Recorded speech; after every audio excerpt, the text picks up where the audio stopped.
civic education. It's about citizens determining how they can participate.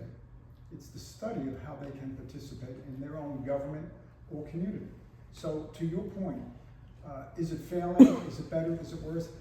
I really believe it depends on where you live and who you're associated with. To give you an example, when I was mayor, people would say to me, I'm interested. And I would say, you're interested in serving the community? Yes, I am. So I would look at the committees, boards, commissions throughout the entire borough. And I would say, do you have an interest in the rec commission? Do you have an interest in the library board? Do you have an interest in the planning board? And at the time, we had a board of adjustment. And I would say to them, it's a short term, get involved, see what you think, and see how you can regulate the time in relation to your family. And see if it's something that you can pursue without it having a detrimental effect on your overall well-being. Because, quite frankly, there are people who just find that they start spending time and they then take time away where they need to spend time, whether it be in their profession or in their home life. So it's a careful juggle. And I would find that a number of people would join these groups because they would know it was a smaller involvement, a much more careful involvement, and then they would find out if they liked it. And over time, they might go for the second term on that board, commission, or committee. And then eventually you would say to them, would you like to run for public office? Would you like to run for the council?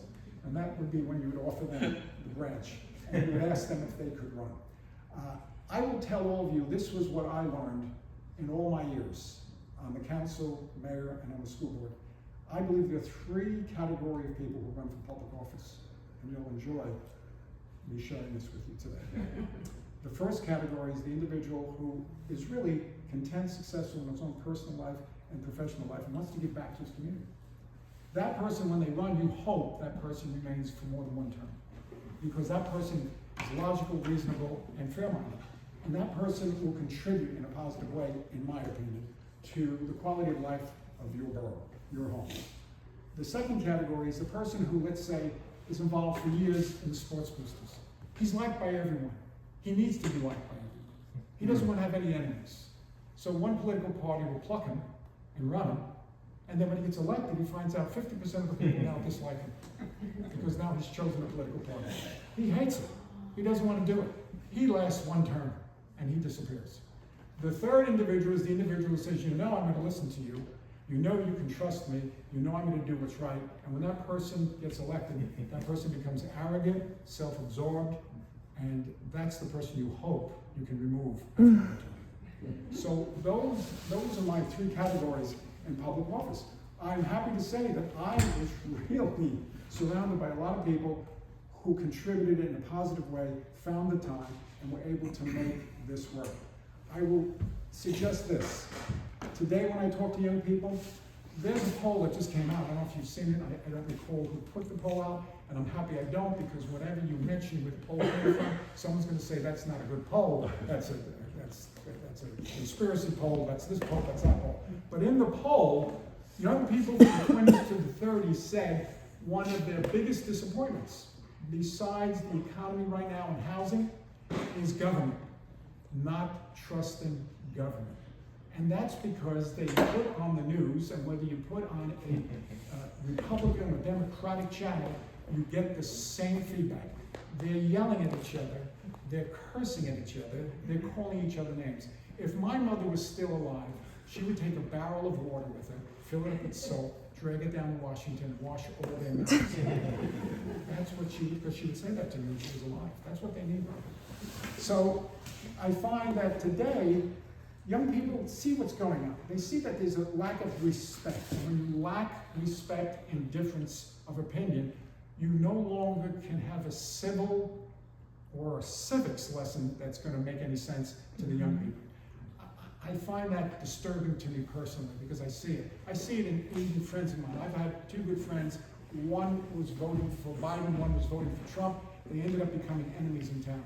I ended up inviting them to a place, unbeknownst to both of them, to bring them back together. And it took a couple of beers, and it actually worked, believe it or not. That they were in an environment where I knew them both, and liked them both, and they couldn't figure that out because they liked me but didn't like each other. even though they had worked together for a very long time in the borough of Leonia, together. Mutual projects, civil projects that benefited all of our neighbors. So it's bizarre to me what we have done to ourselves in the name of politics. So I've now labeled it this, and I will leave you with this. There's personality politics and there's policy politics. That's what I call it. So you can engage in personality politics all you want and get a migraine, take 2 Advil, go to bed, and hope the next morning's a little bit better. Or you can engage in policy politics and ask someone just to listen to you, to see if what you have to say is something they didn't know or they didn't, quite frankly, spend time evaluating. And then maybe you can have that dialogue without having to disrespect it. I once said to my kids, because we share acronyms, and I sent them a DDD acronym. And they said to me, Dad, what does that stand for? I said, it stands for the current political climate. Well, what do the D's stand for? Well, it's disagreement. And then once they have disagreement, they disrespect. And then after they disrespect, they disown you. And that's what's happened with our friends, our neighbors. And you see it on the news cycle where people were talking about Thanksgiving last year, where families weren't going to get together because there was a difference of opinion as to who they supported. Strange to me, quite frankly. So